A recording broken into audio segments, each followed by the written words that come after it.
Oh. Ah. Right.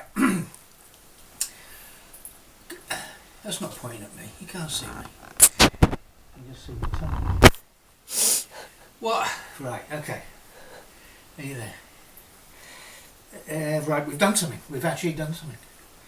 So before I actually show you what we're doing, what we've done, take a quick look at this. It's something that we found whilst I was clearing out upstairs here last week.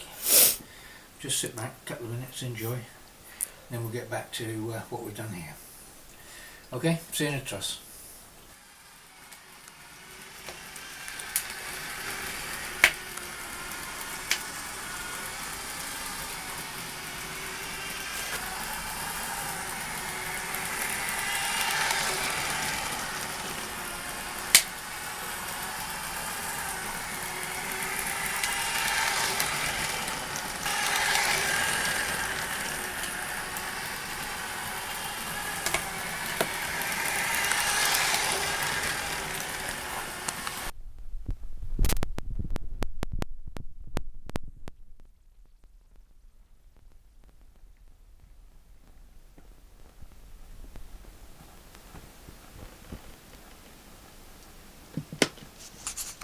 Right, as you can see, well, I hope you like that. As you can see, I've managed to get up some baseboards here upstairs in the house on the mezzanine floor. We're still a bit cramped because we need to get rid of a few bits. Huge table in the corner and a big red chair just there.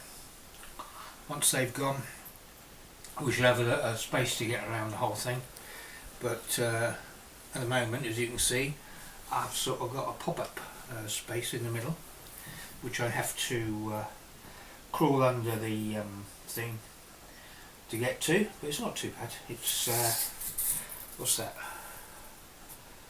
It's nearly 3 foot high.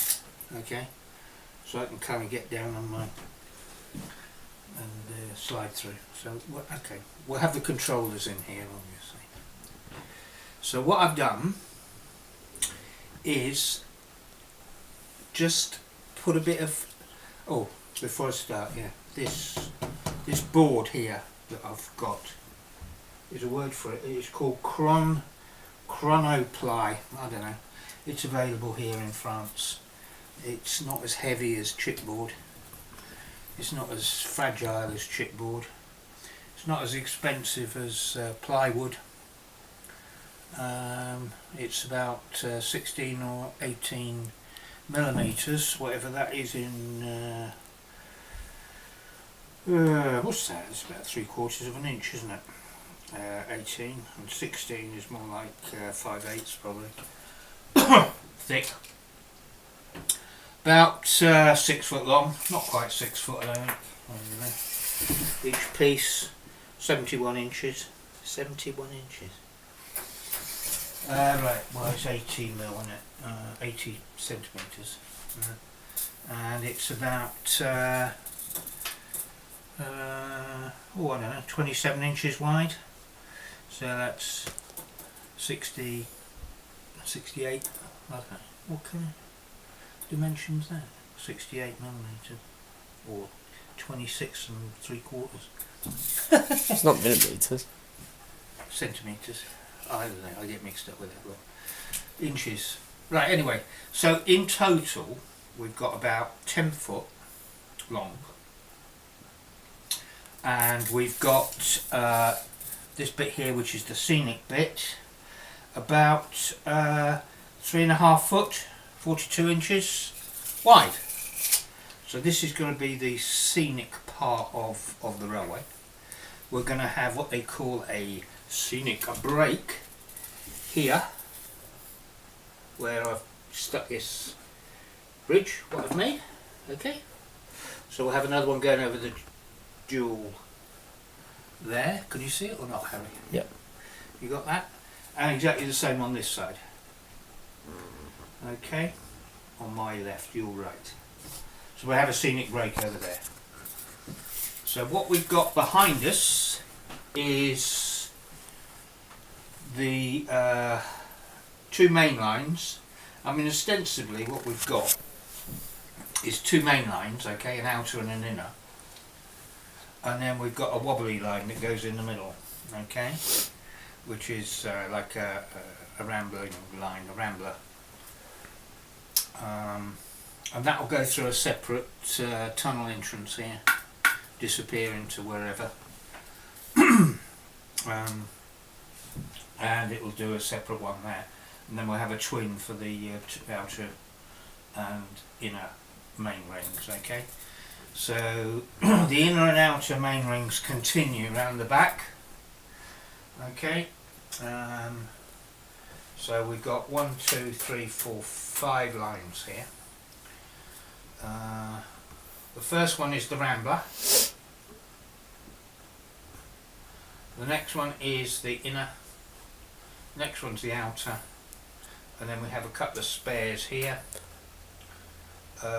which are for just keeping engines and rolling stock on, okay.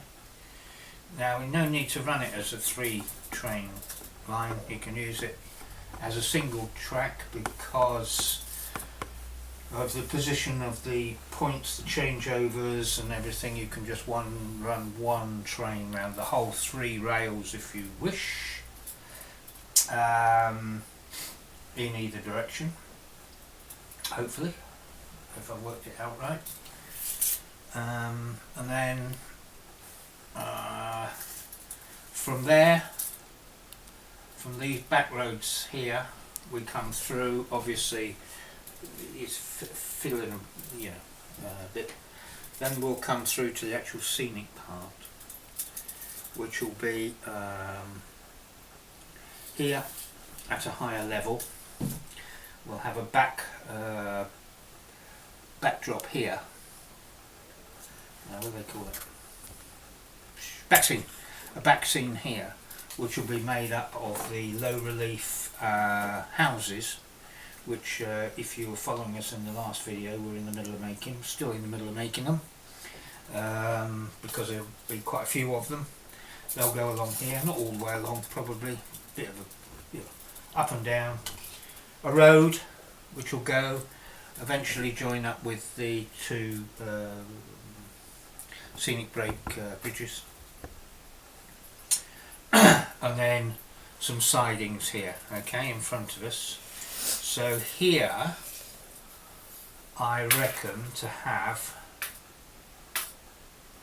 railway stations, platforms, right, 3 platforms, main one and a couple of island ones there. Right, downloaded scale scenes, £4 a piece, 3 or £4 a piece, but you can keep just reprinting them, so you can have any number of platforms you want at any length, and the buildings obviously as many as you want as well. So we can have some other platforms somewhere else if you want to, some more stations, same kind of cost, which is fairly minimal considering I've just looked up a magazine, 2017, platform 12 quid, building one off £23, parcels office £21, and that's a kit. You've still got a made kit, and there's only one of each of those for that kind of price. So for that you're looking at 3 12s, 36, 23, 15. Go on, Bennett. Loads of money. Too expensive. Scale scenes, build them. Right. After your platforms, your buildings, your station, etc. Okay. We've basically got 3 sets of sidings on this layout at the moment. These sidings here, I haven't quite decided, but I reckon that will be for engine sheds. Okay, so that could well be an engine shed siding. There's a number of things I have to fit on the sidings. One's the engine sheds, obviously. Two is goods sheds, maybe a coal yard, I don't know, that kind of thing, on one, and the canal. And the canal is a bit, is it important that I fit the canal on, because I like canals. But the problem is with the canal is that it doesn't go at the same level when it passes a train. So either got a train line, so you've got to go under it or over it.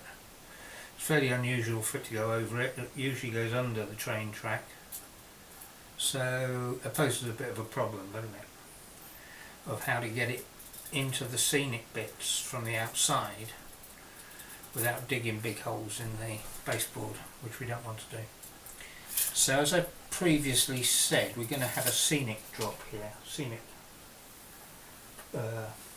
break, slightly higher here than the baseboard down here. So it'll be built up, road, embankment down from the road, perhaps buildings, road, embankment down. Then I think I might have the canal along the bottom. We've got a nice canal tow bridge, with towpath for the horses, how they used to go up and down across the side of the canal, across the other side, so we can use that somewhere. And to get around having to dig holes in the baseboard, what we could do is we could make the canal disappear into this scenic break, the hill, so it goes underneath the hill, same as the railway, and then it comes around, where meanders around, and departs the other side through another little portal there into the scenic break, so the canal can be here. Trouble is with ending a canal, you've got to have some kind of way of turning the boats around, haven't you, to be realistic. Either what do they call it? Canal basin. You can have a canal basin if you want. They tend to be pretty big. Or a winding.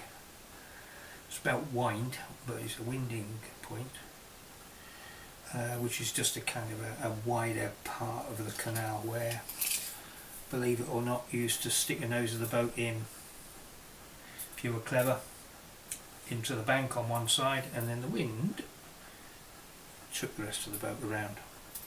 So you're pointing in the opposite direction to go back the way you came. But that takes up space as well. So I don't think we'll do that. We'll just have a straightforward canal, just disappearing and appearing through the whatnots. Yeah, that's about all for the sidings. But everything's changeable, isn't it? We'll have to wait and see what I decide. I think it's important that you first off lay your track out as best as you can. I mean, this is all odd bits of track which I've put together. It's not the points are the ones which I'm going to reuse, or the majority of them anyway, obviously, because they're almost brand new Pico points. They're all insual frog points, as we're doing a DC layout. I've just put in an order for a few more because I am short of a few, but for quickness sake, what I've done is just plonked in some of the small radius points which I had, which I'm not going to use. You know, these kind of Hornby things, the ones which manage to derail your train and stop it every time it goes over it, so we're not going to use those. Most of the rail that you see out here is flexible, but it's some Italian rubbish which I bought ages ago, so we won't be using that. We'll be using the Pico Code 100 streamlined track, which is this bundle over here. So all these tracks which you see down here are all the cheap Italian stuff, just put there just to let me know, and to be able to size stuff up, because it's important before you actually lay your track that you know that you can fit it on your board, and you've got room for your buildings, of course. Yeah? All the track will be laid on cork, slices of cork, which we'll go into later when we lay it, obviously. Be pinned down, not glued or anything like that. Haven't decided to do the weathering before or after laying the track yet, on the track itself, weathering the track. Some people prefer to do it before, some people prefer to do it afterwards. So we'll make that decision as we go along, won't we? We've got a few buildings to build yet. Finished off the finish off the crossing keeper's cottage. All we've got to work out now is where we're going to have a crossing. It's a bit difficult, but anyway, we're going to have a crossing somewhere, so I can fit the cottage in. Weathered it with some powders. We'll go through that later on anyway. Not too much. This is just a beginning, okay? So bought the boards the other day. To support the boards, of course, in this kind of length that we've got, to stop them from bowing, I have screwed through to floorboards underneath. In France, here, we can buy pine floorboards. They're about 4 inches wide and probably about ½ inch, 5/8 thick floorboards. When you buy them in a pack, they're not expensive, okay? They're 6 foot long, so they're ideal for this. If you stick them on their edge and screw down, it's a very substantial piece of strengthening for the flimsy stuff on top, okay? Don't go overboard with it. I mean, I don't know, it's not got to hold up the QE2, is it? But it's got to be, you know, substantial enough that it doesn't wobble about or bend, warp. I believe one of the most important things is choosing where to put it. Where to put it, your train set. Okay, I mean, there's a number of places that we could have thought about. Some which get hot in the summer, some which get cold in the winter, and as it's a kind of winter sport, isn't it, really, model railways, you don't want to put it somewhere which is uninhabitable. So this is okay here. Oh, it's better than some that I've seen, although we're a bit cramped for space. It's not like that poor bloke who what's he got? He's got a track in his basement, hasn't he? He's got 4 foot headroom or something like that. So he has to crawl around in there like a hobbit and sit down and watch his railway go around. Must be distressing. I like to look down on things. So anyway, and some of these people have got sheds, can't even venture out there in the winter, can't see the point. So luckily my other half is a bit forgiving, and luckily we've got a house which rambles, like me, I ramble. So anyway, we'll go into perhaps a bit of track weathering next time. We'll have a look at a few coaches and whatevers. We'll have a look and see if it's delivered, the points and the crossings and whatever else I've ordered, and we'll start off nailing this blooming thing down, putting on our controller and sending a train around the track. Right, till the next time then, look after yourselves, bye bye.